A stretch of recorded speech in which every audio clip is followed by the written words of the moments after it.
প্রবাসে থাকি আমি বাংলাদেশের বাস। একাধিক বিবাহ করে ডিভোর্স নিয়ে পুরুষের কাছ থেকে টাকা পয়সা হাতিয়ে নিয়ে সংসার ভাঙা এজন্য এক নেশায় পরিণত হয়েছে আসমা আক্তার খোদেজার।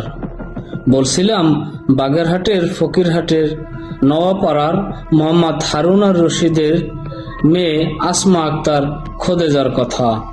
নিজ এলাকা থেকে শুরু করে সৌদি আরব পর্যন্ত গড়িয়ে গেছে এ সকল প্রতারণা।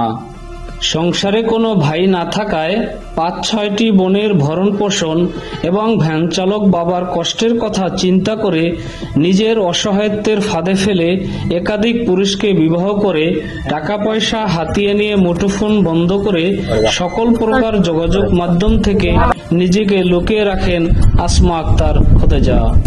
ঘটনার সূত্রপাত ২০১৪ সালে বাগেরহাটের সাংদিয়া গ্রামের এস.এম. শেখের ছেলে শহীদুল ইসলামের সাথে আসমা আক্তার বিবাহ বন্ধনে আবদ্ধ হন। ২০১৬ সালে তাদের কোলজোড়ে একটি পুত্র সন্তান জন্মগ্রহণ করেন। স্ত্রীর প্রতি ভালোবাসা আর সন্তানের মায়ায় পড়ে স্ত্রী আসমা আক্তার খোদেজার নামে ১৪% জমি লিখে দেন তাহার নিজ বাড়িতে স্বামী শহীদুল ইসলাম। ভালোই চলছিল শহীদুল ইসলাম ও আসমা আক্তার খোদেজার সংসার। হঠাৎ করে তাদের সংসারে নেমে আসে কালো মেঘের ছায়া। একের পর এক অজুহাত, বাবা ভ্যান চালক আর কোনো ভাই না থাকায় বাবার সংসারে সীমাহীন চাহিদা ও স্বামীর সংসারে খুঁটিনাটি ঝামেলাকে টেনে হিঁচড়ে সংসারে অশান্তি তৈরি করে স্বামী সন্তান রেখে চলে আসে বাবার বাড়িতে। নাম শহীদুল ইসলাম, বাড়ি সাংদিয়া, পিতার নাম এস.এম. শেখ, কচুয়া বাগেরহাট, থানা কচুয়া, জেলা বাগেরহাট।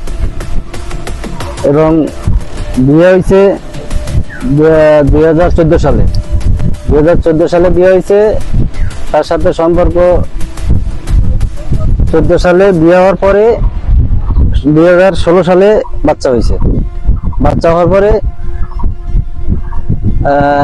২০১৮ সালে তার সাথে সম্পর্ক ছিন্ন বিচ্ছিন্ন হয়ে যায়।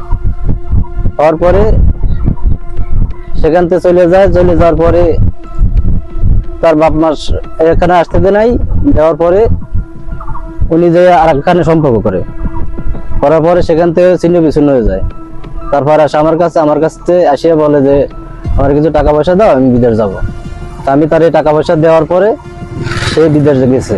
যাওয়ার পরে এখানে এই সমস্যা দেখা দিচ্ছে আর কি। এই যে টাকা পয়সা লেনদেন ধান্দাবাজি করে আনার একটা